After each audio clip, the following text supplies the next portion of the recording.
Monday. Happy Never Miss a Monday show. I'm back. Maria handled the show last week with our 7 pillars of health, and I'm here today. I'm actually kind of nervous because I want to speak about something that is so deep and so dear and true to my heart. And sometimes when we do that, at first we're worried about judgment or if everyone's going to agree. And to be honest, probably not everyone's going to agree with what I have to say today, and that's okay. We all deserve to speak from our heart, to speak for our soul. And if you're coming from a place of to help others and make this world a better place, then speak up and go from your gut. So today I want to talk about this word, this calling, this just mission that I've been given, and it's the word crusade. And if you know me, I never use that word. It's a really powerful word, and I'm just one person. I'm a health and fitness and lover of taking care of our mind, body, and soul, and try to share that message. But this word kept coming to me, and it's very clear, and it was the word crusade. And it's something I've been manifesting and digging deep upon. And this crusade I'm going to talk about today, and I'm going to call you to action if you're willing to rise up to this crusade, is a crusade to make a positive impact on the culture of healthcare. And I think that this is so needed right now. I'm not going to get into politics. I'm not going to get into masks. I'm not going to get into the vaccine. None of that has any true relevance in where my mission and my heart's coming from today. But one thing is certain, and our culture of healthcare is so broken right now. And I feel like I've kind of lived in a bubble the last year through everything, because I am surrounded by people that show up every day to work on their health and well-being, and the amazing trainer team at VFit, and just members who, no matter what life's throwing at them, they continue to show up and log in and support each other and pull each other up. And what I've noticed is that there's a whole wide world out there, and I'm not going to fix it all on my own, and I can't. And even when I told my husband this, I'm like, Brian, I got to take on this health crusade. And he laughed, and he's like, good luck with that. And I'm like, well, I'm not going to do it by myself, but I feel called to action right now more than ever. And just that is to realize and empower each and every one of us that you have more power than you even realize when it comes to your own health and well-being. That's what the crusade's about. It's about empowering one of us. Here's a statement. Here's my mantra for the week. And I want you to listen carefully and make this yours as well. I actually got this from a teammate. I make my health and well-being a priority. I make my health and well-being a priority. The most important word in that sentence is I. I think we've forgotten or lost sight, so many of us, of just how much power we really do have over our health and well-being. And that is with the choices that we make day in and day out.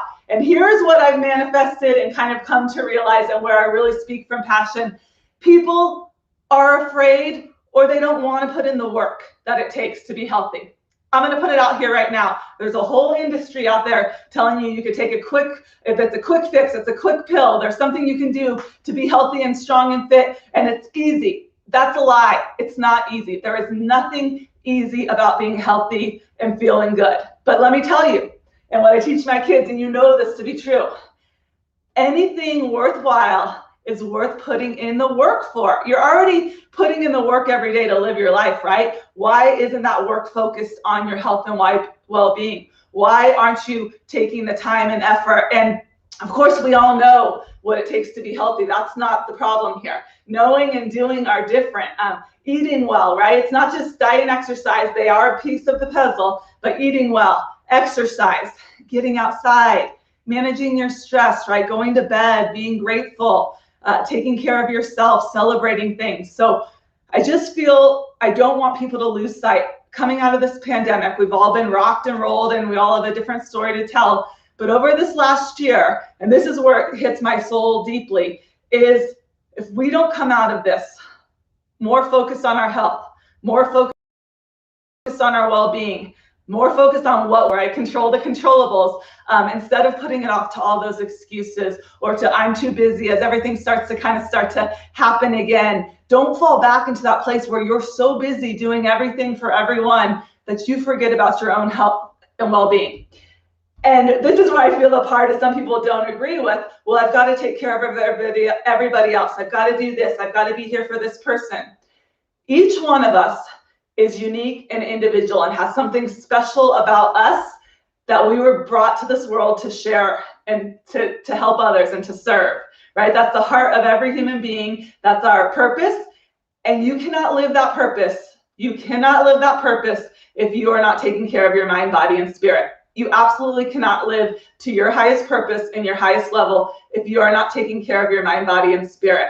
And the thing is, nobody can do it for you. There's nobody out there that can exercise and then say, oh, I just had a good workout. Here you go. Here's all the benefits of what I just got. I want to share those with you. Or, oh, I'm going to make good choices and fuel my body with really good food that make me feel good and keep my immune system. Oh my gosh, what I feed my body affects my immune system. Getting sleep affects my immune system.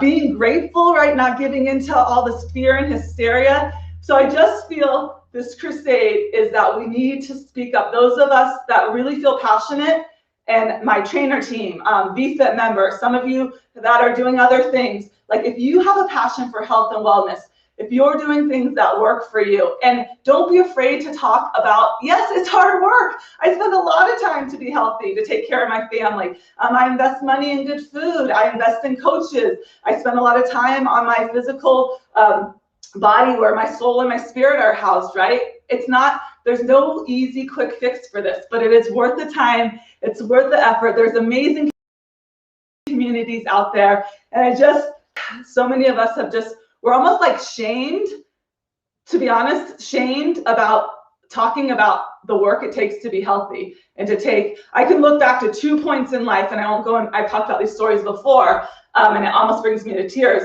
My husband got really sick right when I was pregnant with our oldest, Emmy, and she's 8 years old now. Like just crazy GI stuff, just someone could sneeze 5 miles away and he'd catch a strand of the strep virus that's only in Africa, like just crazy. His body was failing on him.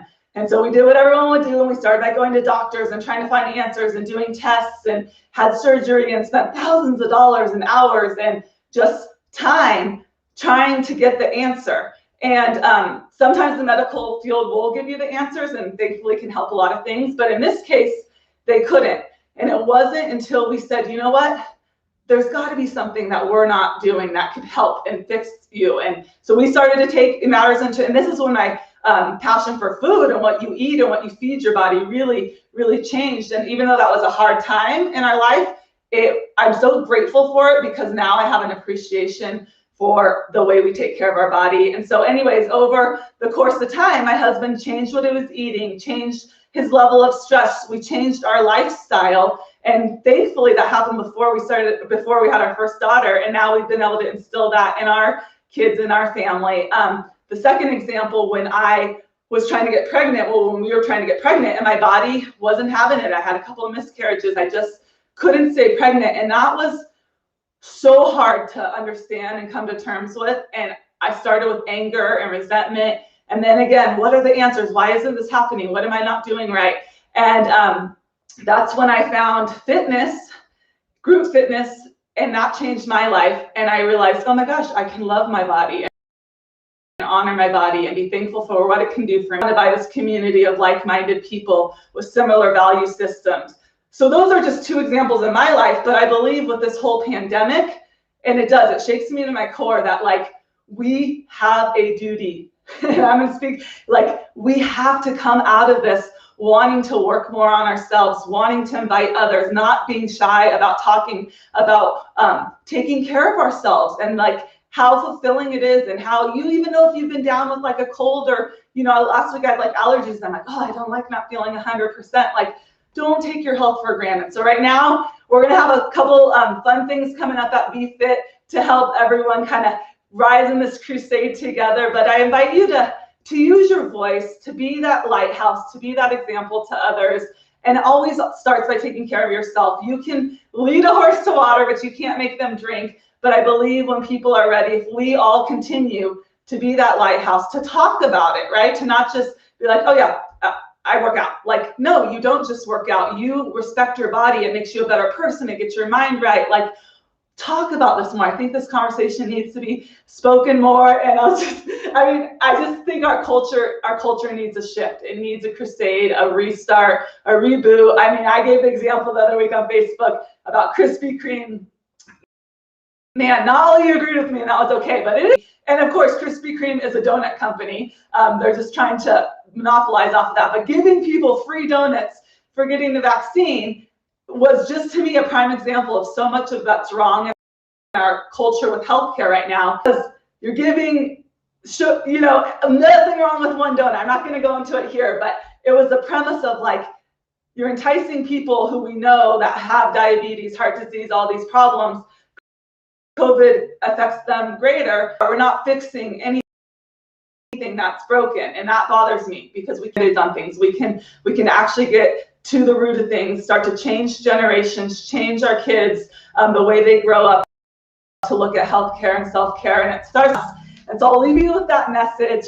I make my health and well-being a priority. You have so much power, my friends, each and every one of you. Take care of yourself, shine bright. And then don't be afraid to talk about the work that don't be afraid to ask for help if you need that help, if you need a coach, if you need motivation.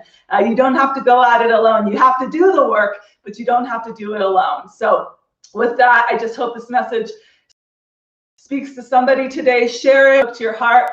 Let me know if you're ready to rise up to this crusade. Man, what a strong word, but it's been called to me. It's been on me, and I'm ready to do this and to take this to the next level. I feel it deep in my heart and my soul, and I care about every single one of us, and I want us to come out of this with a better appreciation and putting in the work for our health and well-being. There's not anything that's more important than that in your life, I promise you. All right, I love you all, and hope that this got to you a little bit today too. Got the thinkers on and the heartstrings. So happy Monday.